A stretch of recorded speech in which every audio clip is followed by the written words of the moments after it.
I want to give birth in my hometown. Hey sis, could you please leave soon? One day after work, I came home to find my sister, who had gotten married and moved out years ago, in my room. She was proudly showing off her pregnant belly, but I was too surprised to say anything. I stood there in shock while she laughed at me. You're just in the way since you can't even get a boyfriend. An old maid like you should be grateful, she sneered. To make it easier for her to leave my room, which used to be normal before I left for work in the morning, I threw away everything that was in there. Now my room was completely empty, the bed, table, rug, curtains, all gone. The only thing left was my sister standing in the middle of the room. Your phone and wallet are in your bag, right? So you won't end up broke. It's time for you to stop relying on our parents and start living on your own. Yeah, I didn't think about getting my stuff back or kicking my sister out. I just didn't want to see her anymore. That's all. As I walked away, I could hear my sister burst out laughing, unable to hold it in any longer. You can't even say anything back at this point. Aren't you too weak? She mocked. Ignoring her, I kept walking down the hallway. My dad was on the phone in the living room, and my mom was probably making dinner, their voices cheerful and humming behind me. I walked out the front door, taking in the night air, adjusting my bag on my shoulder as I headed towards the street where there were many hotels. Suddenly, I realized something. I wondered who would pay the mortgage on the house from now on. Oh well, never mind. I'm Julia, a 27-year-old office worker. I have a stable job, but also do video editing, web writing, and blog management on the side. People might say 27 is old enough to start thinking about marriage, but I'm not too focused on love and marriage. Part of the reason is that my sister was treated like a princess at home, which made me feel left out by my family. This has kept me from really wanting to start my own happy family. I've always lived with my parents, and household chores are supposed to be shared with my mom. But in reality, I end up doing most of them. My mom comes back exhausted from her part-time job, and seeing her like that makes me feel like I should be the one handling the chores. Since becoming a working adult, I've been contributing a lot to the household expenses, much more than what my friends who live alone in Tokyo pay. I'm more of an indoor person who enjoys studying and didn't go out much even during my student days. So, I didn't have many desires for material things and ended up saving most of the money I earned.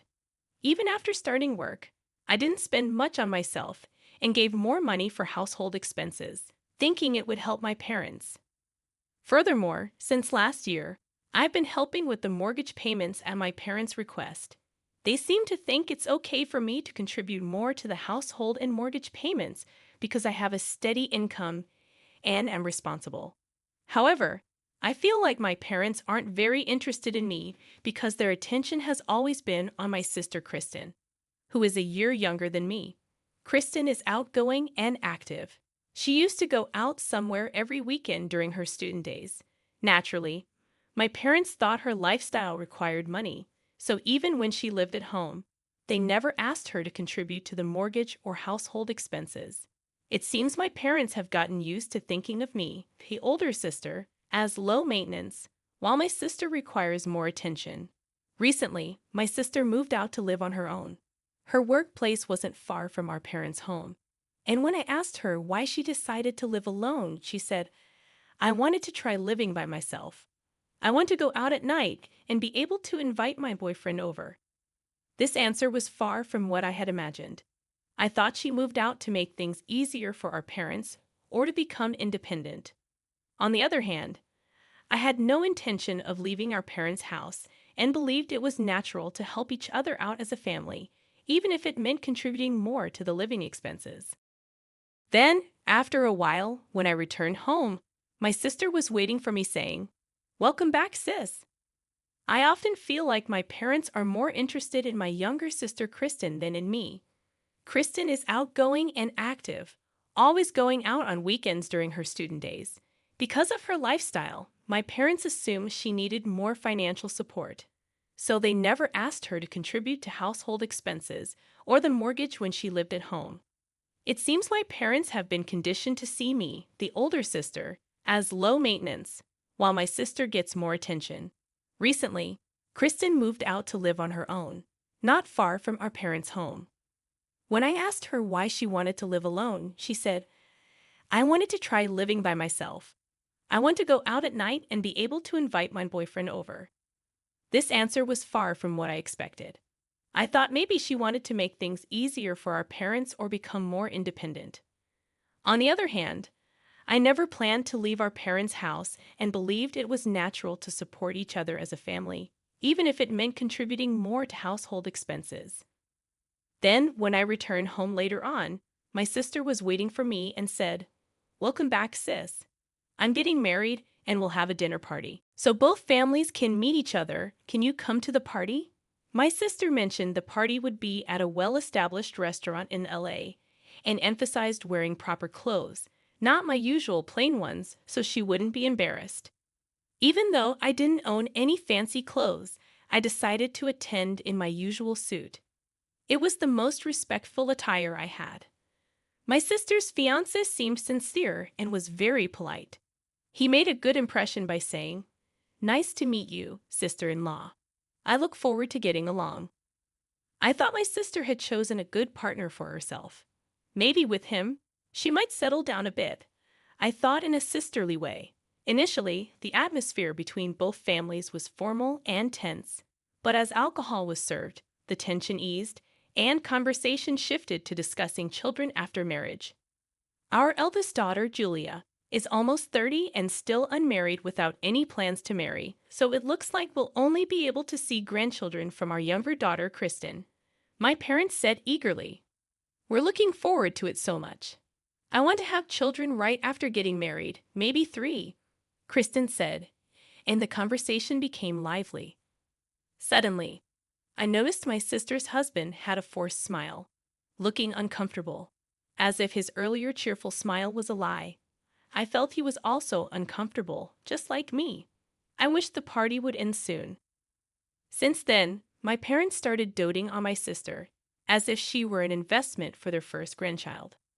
Whenever my sister mentioned that eating certain foods would make it easier to get pregnant, my parents would immediately agree and urge Kristen to eat a lot.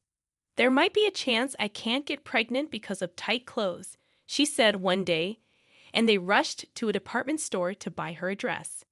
"If you visit this church, you'll be blessed with children," they said, and they even went on a trip together.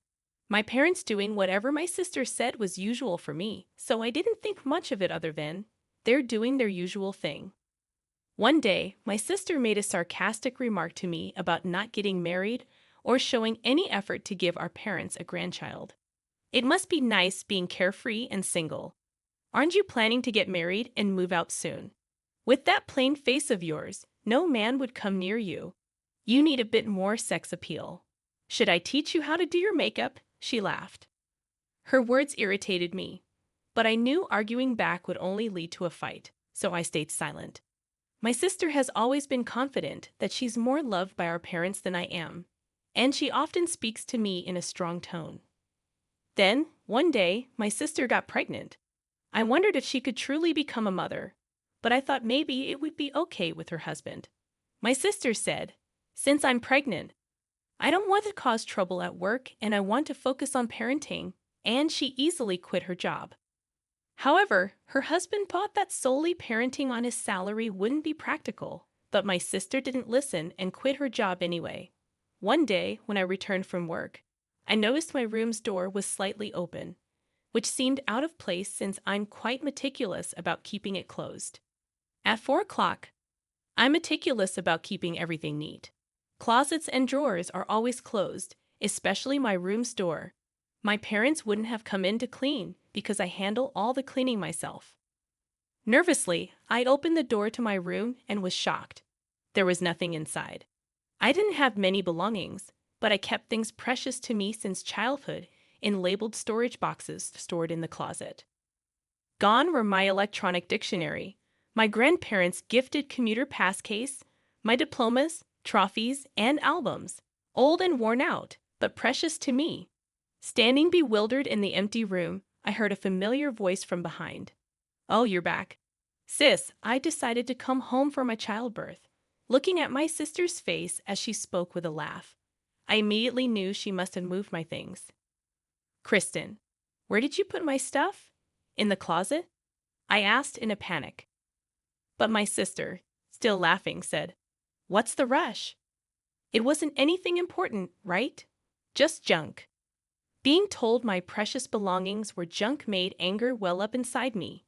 "It might be junk to you, but it's important to me. Give it back now." It's insane to move all someone's belongings out when they're not home. Surprised at the first time she saw me raise my voice, she blurted out, "I've already thrown it away." In my 27 years of life, I had never been this angry. It was outrageous to throw away someone's belongings without permission. "Put everything back right now," I demanded. But my sister unapologetically said, "It's already been taken by the garbage truck. I can't give them back." She looked at me with disdain and added, "What's the big deal? You're getting so angry over some junk. Are you crazy? Don't yell like that. It's bad for the baby," ostentatiously rubbing her belly. Then she continued, "I've decided to live here even after the baby is born. It seems tough after childbirth, and Mom and Dad want to see their grandchild every day. Matt plans to stay here too, so it's too small with just my room. That's why I decided to use your room too. You understand, right? You're such a filial piety failure."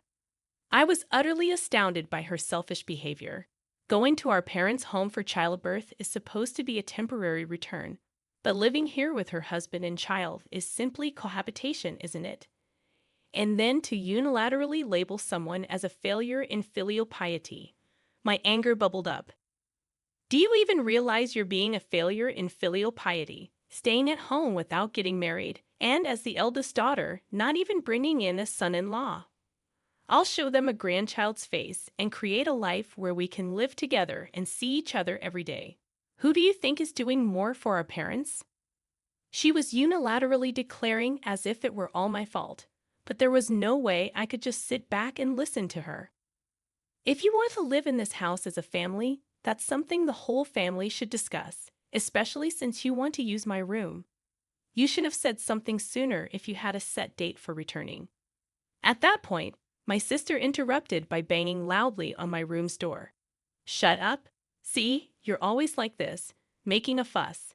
That's why I made it, so you have no choice but to leave. It's annoying." That sounded like mere lashing out.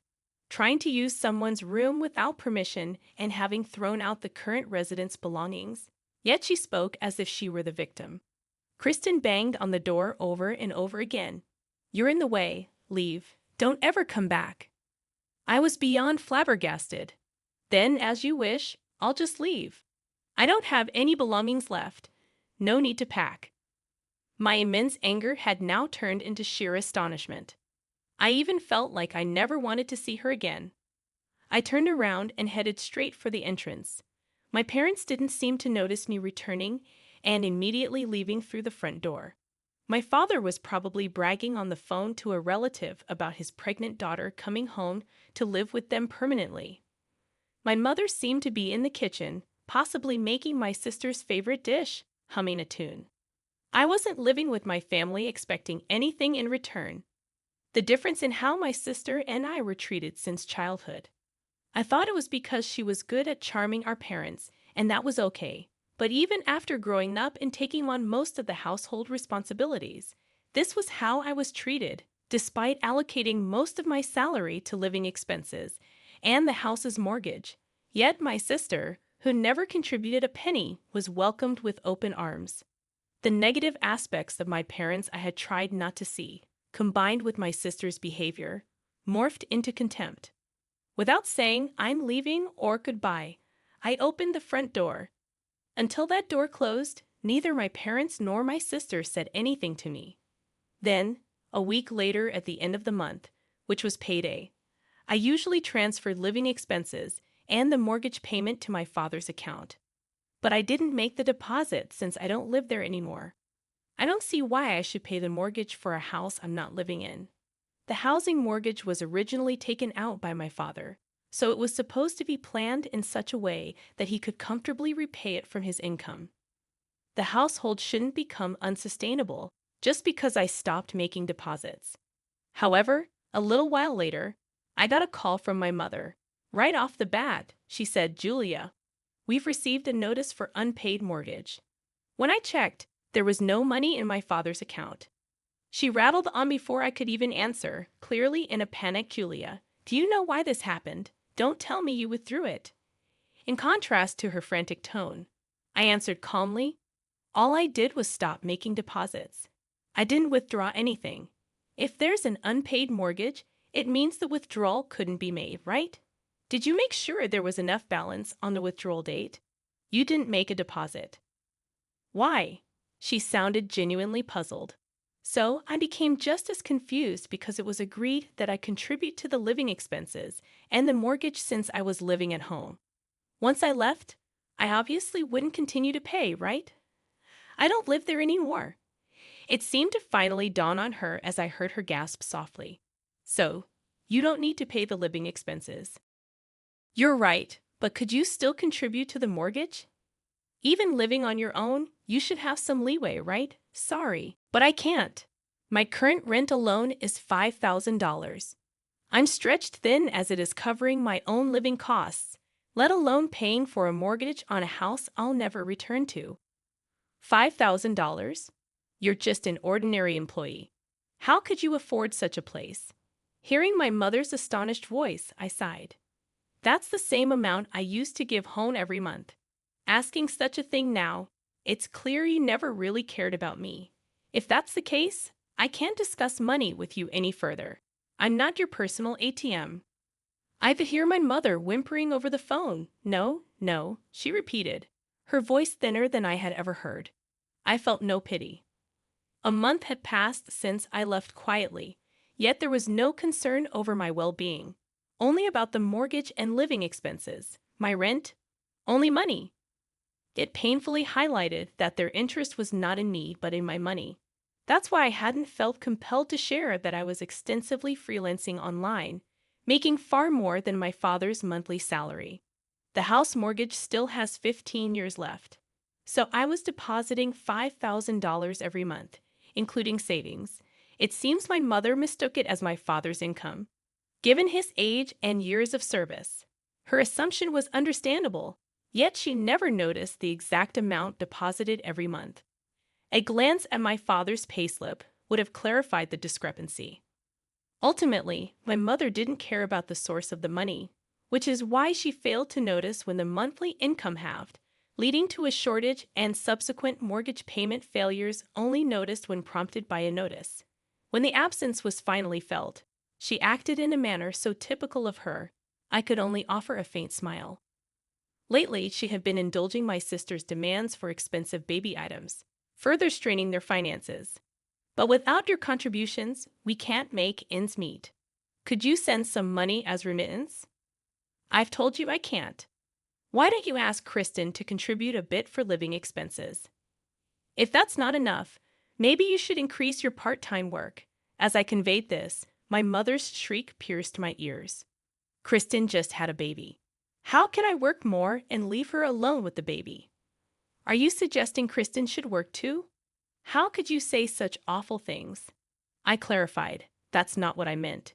If Kristen and Matt as a couple are going to live at Mom and Dad's house, then they should be contributing some amount towards the living expenses. I did the same, didn't I? And isn't Matt still working? Yet you're planning to live together without contributing anything. After calmly responding to avoid provoking my mother, silence followed. Staying there just temporarily might be fine, but Kristen said she plans to live there forever, and Dad seems to think the same. So it would be better for everyone living together from now on to discuss how to handle finances and share the burden. I've already left the house, so I can't be part of that discussion. Waiting a bit for a response that never came, I then said, "I'm going to hang up now. I don't plan on contacting you guys anymore. So after I hang up, I'll block you, Dad, and Kristen's numbers. You guys can delete my contact information too. Bye." With that, I ended the call. The last thing I heard was a bewildered ha from my mother. Before another call from my mother could come in, I quickly navigated my phone to block all three of them. After completing the settings, I took several deep breaths and moved closer to the living room window. From this 25th floor apartment, I couldn't see people outside without looking down. After leaving my family home, I moved into what's known as a high-rise apartment. In fact, my side income had significantly increased, allowing me to save tens of thousands every month, even after transferring $5,000 to my family.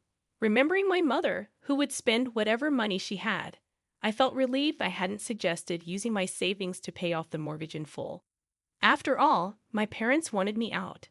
Kristen, being heavily pregnant, couldn't possibly have moved my bed and table on her own. Someone definitely helped her. While it might have been Matt, I would like to think he wouldn't partake in moving all belongings from a lived-in room. Either way, such a significant move would have been noticed by my parents. I was the only one who went out for work that day, and they were home all day, yet they said nothing when I returned and ignored me even as I was leaving. Whether they were persuaded by Kristen or not, it was clear my parents had a part in wanting me out. Feeling this betrayal, I decided then to give up everything and leave. Had I paid off the mortgage in full, the three of them would have lived comfortably in a spacious home. I could not allow that to happen, so I chose the high-rise apartment for my new home. I remember when we used to gather around the TV as a family dreaming about living in such a place. My decision to live in a high-rise apartment out of spite turned out to be far more comfortable than expected. My chosen furniture, a space undisturbed by anyone, and the freedom to live off my earnings brought me immense satisfaction. Making my potentially struggling mother believe I was living in a luxurious home felt exhilarating. I may have bragged a bit too much about paying $5,000 in rent, but my mother never noticed.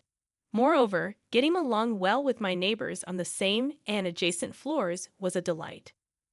Contrary to my expectations of encountering boastful conversations about income or car ownership, everyone was humble, making for a pleasant living environment.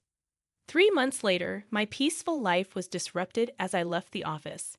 Kristen approached me from behind. "Sis, there's something I need to talk to you." Her lips trembled as she spoke, her appearance rougher than a year ago, likely due to childbirth and parenting, yet her charm remained, drawing attention from my colleagues and employees from other companies as they passed by. "Sorry, but I have plans afterward. If it's about the house, talk to Mom." I attempted to gently remove Kristen's hand. Her eyes began to well up with tears on the verge of crying, drawing some cold stares from the people around. It would be troublesome to be seen as heartless for rejecting her harshly in public. Reluctantly, I faced Kristen and suggested heading to a cafe near the station, to which she happily agreed. "Actually, I've been having an affair. Matt found out, and now he wants a divorce." This was the statement she blurted out the moment we sat down in the cafe. It felt like something out of a drama. "He had the baby's DNA tested without my knowledge. It turns out Matt isn't the father. He's furious and talking about divorce." Kristen spoke in a hushed tone, aware of the sensitivity of the topic. But I was overwhelmed by the succession of shocking revelations. He doesn't want custody since it's not his child. He's talking about filing something to terminate the parent-child relationship. I didn't understand all he said, but he's refusing to give us any money, insisting on suing for compensation. "You're wealthy, right? Please do something." Perhaps this is what it means to be utterly speechless. My sister cheated, so it's natural she would be sued for compensation. And of course, no one would want to pay child support for a child that isn't theirs. I couldn't comprehend the nerve of my sister coming to me for a solution. "Why don't you ask the person you cheated with to pay the compensation to you?" "I can't do that. It was just a fling because I found him attractive, and after a few dates and finding out about the baby, I cut ties." "You thought that wouldn't come out." "I thought Matt would forgive me." It seems she underestimated her own husband to a remarkable extent. Though I knew my sister was selfish, I was astonished to see she treated even her loved ones this way. Then Matt didn't forgive me at all. Instead, he said he's been hating how I acted like a princess all along and that the pressure from our parents to have children was unbearable. Terrible, isn't it? Even being blamed like this, my sister still finds a way to play the victim. I can't pay the compensation, and mom and dad say they have no money, so you have to pay it, Julia. She naively assumed it was a given that I would pay, just like she thought it was okay to throw out all my belongings, labeling them junk. I was profoundly disgusted by her sense of entitlement, that someone would always bail her out. Without hiding my revulsion, I stood up to leave, and Kristen quickly turned pale, grabbing my hand with both of hers. I understand. I'll apologize. I'm sorry for throwing out your stuff without asking. I've apologized. So we're good now, right? Please give me the money quickly, she said, tilting her head slightly and using a sweet voice that sent shivers down my spine. I shook off her hand in disgust. Are you stupid? Why should I pay for the consequences of your affair? It doesn't matter if we're sisters. I hate you. I despise you as a person. I wouldn't help you even if you begged. With that, I left money for the coffee, which hadn't yet been served, on the table and headed for the exit, ignoring Kristen's dramatically loud crying to attract attention and guilt me into returning. I informed the staff that I left the payment on the table and walked out. She probably thought her tears would make me reconsider. No matter how loudly she cried or called out for her sister in a tragic voice, I ignored her and walked away. When I saw her standing up and heading towards me, I hurried to a crowded area, not stopping to see what she might do next. After about an hour of dodging through convenience stores, bookstores, and the shopping mall around the station, and seeing no sign of Kristen, I finally let out a deep breath and headed home. Reaching my 25th floor apartment, I quickly unlocked the door and slid inside, locking it behind me. Then the intercom rang. My intercom rarely rings. I don't use delivery services much, and my neighbors usually call to make an appointment if they need something. In this apartment, where solicitors are scarce, the chime ringing at such a time made my heart race. The intercom rang once, then again, with the intervals between rings getting shorter. It sounded like someone was pressing the button repeatedly, making me brace myself. The intercom monitor was pitch black. Thinking it might be malfunctioning, I leaned in closer, only to realize that the darkness was actually someone's pupils, causing me to instinctively swat it away. In doing so, I accidentally pressed the answer button, and immediately the voice I had been hearing echoed through. Just pay up, you ugly. It was my sister. Anger surged through me more than fear. I thought I had escaped. It sounds like you went through an incredibly challenging and emotionally draining situation with your sister. Dealing with family disputes and financial pressures can be incredibly stressful. It's unfortunate that you had to experience this kind of behavior from someone you're related to. It's good to hear that the security personnel were able to handle the situation when your sister showed up at your apartment uninvited. It must have been a relief to know that she was escorted away and didn't return. As for the ongoing disputes between Kristen and Matt, it sounds like a difficult and complicated situation. Family dynamics can be complex, especially when money and legal matters are involved. If you're feeling overwhelmed or need support during this time, it might be helpful to reach out to trusted friends or a counselor. Taking care of your own well-being is important, especially after going through such challenging circumstances. If there's anything else on your mind, or if you want to talk more about this, feel free to share. The story goes like this. Because my parents couldn't keep up with the mortgage payments, the bank took our family home. They had to sell the house to pay off the mortgage. Now they've moved to a less expensive apartment nearby. This sudden change caused stress and tension in our family, even though my dad's salary is enough for a modest life. They struggled because they got used to the money I used to send them. My mom went back to working part-time, and Kristen found a job again despite having to handle childcare. It's been tough for Kristen, taking care of her child and managing work and home. Thankfully, her child is growing up healthy. I've been trying to help by giving them information about childcare support, even though it might seem like I'm meddling. Meanwhile, my own career is going well. I got a promotion at work and am leading a new project. My side business is also doing great, especially a writing job that turned into a best-selling book.